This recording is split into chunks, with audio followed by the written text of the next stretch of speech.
Hello, my name is Matt Heininger. I am a board-certified behavior analyst at Butterfly FX, and today we're going to be talking about tips to prompting communication with your child. Now, before we start, we have to identify and explain two things. One, what is communication? Now, I know that might be a little bit sensical for you guys, but there is a misconception that I want to dispel, and that is in the field of behavior analysis, communication extends far beyond any verbal language of using your one's words and can also include American Sign Language or any sort of consistent gestural means of communicating your wants and needs, albeit pointing, tapping, anything like that. So whether or not your child communicates with their words, usage of an iPad, or through sign language, whatever you want to teach them, we have you covered. Now, second thing, what is a prompt? Now, a prompt is any added assistance that a parent or caregiver does that increases the likelihood of your child making a correct response and one that is desired. This could be instruction, demonstration, tapping, or pointing, as I previously discussed. So now that we've got that covered, let's go into the types of prompts that are most widely used to assist in communication. And there are three: model prompts, verbal prompts, and gestural prompts. Now, verbal prompts have different little sub-prompts that are noteworthy to discuss, which we will be doing as well. But those are really the big three categories: model prompts, verbal prompts, and gestural prompts. For the sake of the visual learners alike, I shall put up a graphic about now. And let's get started. So let me explain to you each prompt, and I've ordered them by intensity because we will want to learn about the scales and which prompts are more intense than others, depending on the skills that your child possesses or lack thereof. So first, model prompts. It's exactly as it sounds. You are modeling and providing a full demonstration of how you want your child to communicate. An example would be brother has the ball and your child is yanking and whining rather than using words. Mom would then go up to brother and say, "I want the ball, please."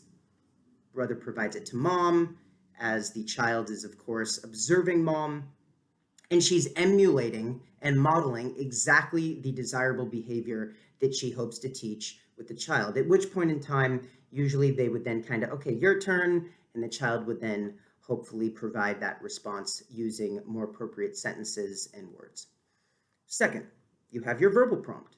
Now, we're going to go into each of the three types of verbal prompts. It's very imperative to do so because these are all incredibly useful and effective. Your first and most intense of the verbal prompts is the direct verbal prompt. And that is essentially saying exactly what I want you to say, and the child echoes it back to me. So the mom saying, "I want the ball, please," is a direct verbal prompt. It could be anything from say ball, say pen, say excuse me. Those are all examples of direct verbal prompts. Your second on the intensity scale, if you will, are partial verbal prompts. And that's just saying the first syllable or sound of the word or phrase that you want your child to say as a means of teaching more appropriate communication skills. So if we were hoping that the child says ball, you may say ba, ba, ba.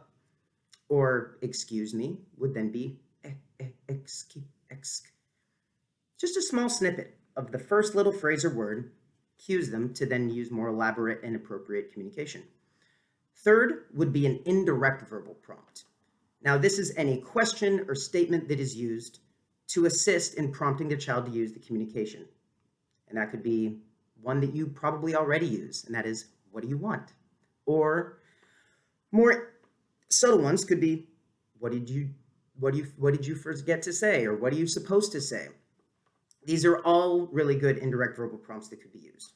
And then last but not least, that we've covered our verbal prompts, we have our gestural prompts. And gestural prompts are nonverbal body language based prompts. That could be anything from a head nod to a shrug, or any sort of body language and usage of your hands or body to indicate to the child an effective prompt to then get the responses that you're looking for. So that is from top to bottom, the most intense all the way down to the least intense type of prompts. So the question that you may have is, well, where do I start? What prompts do I start with? And that's a really good question that you should be asking. And for that question, I provide another question that you need to ask yourself, as it'll be imperative in establishing that starting point. And that is, how often or well does my child perform that skill? If it is weak or virtually non-existent, you want to use what we call most to least prompting, and that's starting with the most intense prompt of your model and direct verbal prompts, and then scaling all the way down to the gestural prompts as you kind of fade out your prompts, which we'll discuss after this.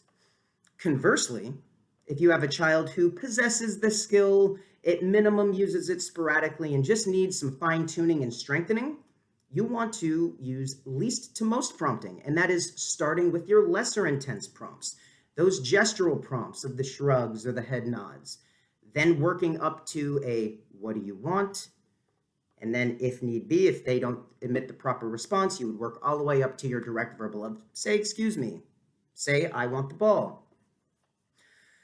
So there's that. Now, last thing that I want to discuss is how to fade your prompts, and that's difficult because every child is different, but a benchmark is really seeing how they gain momentum and progress across consecutive opportunities. If you see that every chance you have to prompt the communication of a specific response, whether it's excuse me or ball, if you see that after 2, 3, or maybe even 5 times, they're responding to those prompts, you're the lifelong teacher of your son, child, daughter. You can then experiment with maybe fading out a little bit to an indirect verbal prompt, or if need be, fading back up. But you always want to actively fade out your prompts, because if you use or stay in a prompt zone for too long, they can become dependent on the prompts and stifle the independence that we want to promote.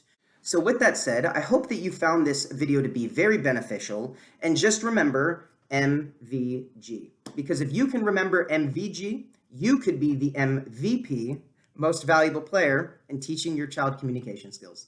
Thank you very much and take care.